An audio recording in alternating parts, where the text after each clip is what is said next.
آپ نے عزم استحکام کوئی آپریشن کے نام سے کوئی کیا چیز کر دی ہے. تو میں نے کہا ہمیں تو 2010 سے مار کھا رہے ہیں انہی آپریشنوں کے ہاتھ سے. دہشت گردی کے خلاف جنگ، دہشت گردی کے خلاف جنگ.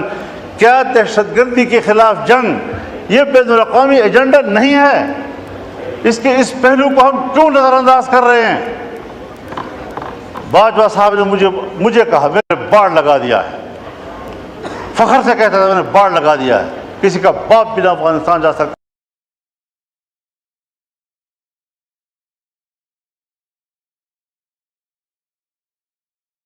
40-50 ہزار اس وقت آ چکے ہیں، اور ہمارے ہاں، مجھے معاف کیجئے، بہت درد اور دکھ سے کہہ رہا ہوں، ایسا محسوس ہو رہا ہے کہ جیسے اگلے 2-4 مہینوں کے اندر ہمارے ڈیرہ اسماعیل خان، وزیرستان، دوسرا وزیرستان، لکی مروت، کرک، بنو، ان علاقوں میں امارت اسلامیہ قائم ہو جائے اور پاکستان کی نظر نہیں آ رہی. مغرب ہوتی ہی تمام تھانے بند ہو جاتے ہیں اور ان کو حکم دیا گیا. یہ ہے آپ کی رٹ. جی ٹھیک ہے. کہاں کھڑے ہیں ہم لوگ؟ تو فکر بندی کی بات ہے حضرت. جی یہ آپریشن میں نے پہلے بھی عرض کی ہے، آج بھی کہتا ہوں، یہ عزم استحکام نہیں، یہ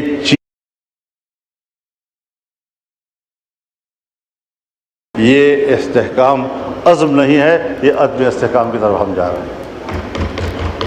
ہمیں سوچنا، آپ کے سامنے بات کر رہا ہوں کہ اس طریقے سے اگر آپ قوم کو ہانکتے رہیں گے، پاک پی ڈبلیو ڈی کو آپ ختم کر رہے ہیں، ہزاروں ملازمین کو آپ بے روزگار کر رہے ہیں.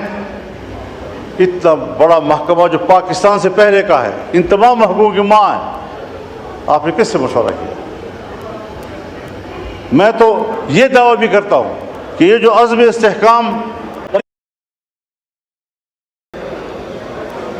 ہم نے آپریشنز کیے، لوگوں کو کہا آپ گھر بار چھوڑ دیں، سوات سے لے کر وزیرستان تک تمام علاقوں کو خالی کر دیا گیا. عوام نے اپنے ملک کے اندر ہجرت کی. ہمارے وہ قبائلی خواتین جو اپنے خاص ماحول میں اور خاص کلچر کے اندر زندگی گزارتے رہے، انہیں آپ نے صحراؤں میں جا کے بٹھایا، ان کو بازاروں میں بھیک مانگنے پر آپ نے مجبور کیا، اس کے چادر کو تم نے تار تار کیا. اور ابھی میرے پاس وفود آئے ہیں،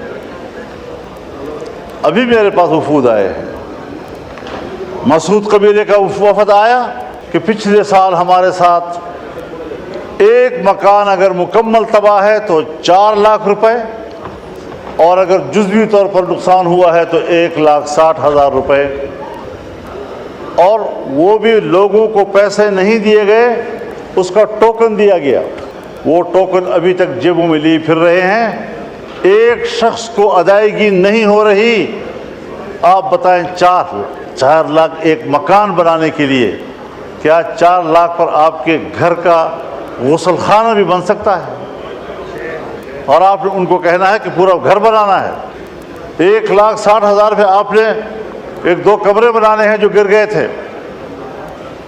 کیا مذاق دنیا کے ساتھ ہو رہا ہے؟ آج چمن کے اوپر، بارڈر کے اوپر 9 مہینے سے لوگ بیٹھے ہیں، در بدر بیٹھے ہوئے ہیں.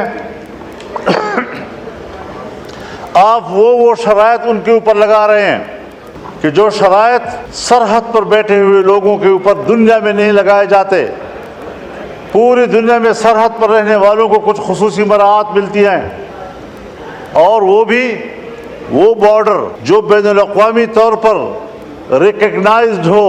ہندوستان پاکستان کا سرحد طے شدہ ہے. پاک افغان بارڈر کو میں اور آپ پاک افغان بارڈر کہہ رہے ہیں. کیا افغانستان بھی اس کو پاک افغان بارڈر کہتا ہے یا اس کو ڈیورن لائن کہتا ہے؟ کیا یہ کسی سمجھوتے کی بنیاد پر ہوا تھا کہ ایک ہی آدمی کا گھر، اس کا صحن پاکستان میں ہے، کمرے افغانستان میں ہیں؟ ایک ہی گاؤں کی مسجد اس کا محراب افغانستان میں ہے اور اس کی مقتدی جو ہے وہ پاکستان میں کھڑے ہوتے ہیں۔ چمن میں جائیں، کتنے لوگ ہیں کہ جن کے گھر پاکستان میں ہیں اور جائیدادیں افغانستان میں ہیں، زمینیں وہاں کاشت کرتے ہیں، وہاں سے مال لاتے ہیں، اپنا کمایا ہوا گھر میں لاتے ہیں۔ آج وہاں پر آپ کیا رہے ہیں کہ لوگ بیٹھے ہوئے ہیں متبادل، کوئی ان کے پاس آپ کا تجویز نہیں ہے کہ آپ اس کو کیا روزگار دے رہے ہیں۔ وہ مزدوری کرتے ہیں، بچوں کے لیے کماتے ہیں۔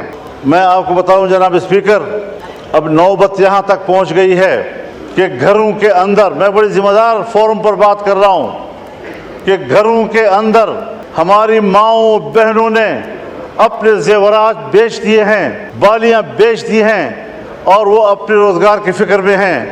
وہ ختم ہو گئے پیسے، اب گھروں کے دروازے اور کھڑکیاں وہ بیچنے میں مجبور ہو گئے ہیں کہ کس طریقے سے ہم دن رات گزارے۔ اور ریاست اس حد تک شقی القلب ہو چکی ہے کہ ان کو احساس تک نہیں ہے کہ یہ ملک کے باشندے ہیں اور ان پر کیا گزر رہی ہے۔ 9 مہینے تک لوگ بیٹھے ہوئے ہیں، کوئی احساس ہے اس بات پر؟ میرے پاس انگور اڈے کا وفد آیا، بھرپور وفد آیا، اور کہا صاحب آپ تو آئے ہیں ہمارے گاؤں میں۔ میں نے کہا جی میں آیا ہوں آپ کے گاؤں میں، تو آپ بتائیں وہاں ہماری کیا پوزیشن ہے۔ میں نے کہا میری رات افغانستان میں تھی اور میرا جلسہ پاکستان میں تھا۔ ڈیورنڈ لائن انہوں نے مجھے بتایا کہ یہ لکیر ہے، کسی کے گھر کے بیچ میں سے گزر رہا ہے، کسی کے مسجد کے بیچ میں سے گزر رہا ہے۔ ان لوگوں پر آپ اس قسم کے قدرے لگائیں گے؟ غلام خان کے اوپر یہ صورتحال بن رہی ہے، جمرود کے اوپر یہ صورتحال بن رہی ہے۔ ذرا اپنے شرائط لگائیں، لیکن ان کے لیے قابل برداشت بھی تو ہوں، قابل عمل بھی تو ہوں۔ بس ملک سے وفاداری اور حب الوطنی کا دعویٰ، اس پر آپ قبضہ کر لیتے ہیں، اور جب آپ سے کوئی اختلاف رائے کرتا ہے پھر آپ ملک کے دشمن ہیں، آپ تو ملک کو کمزور کرنا چاہتے ہیں۔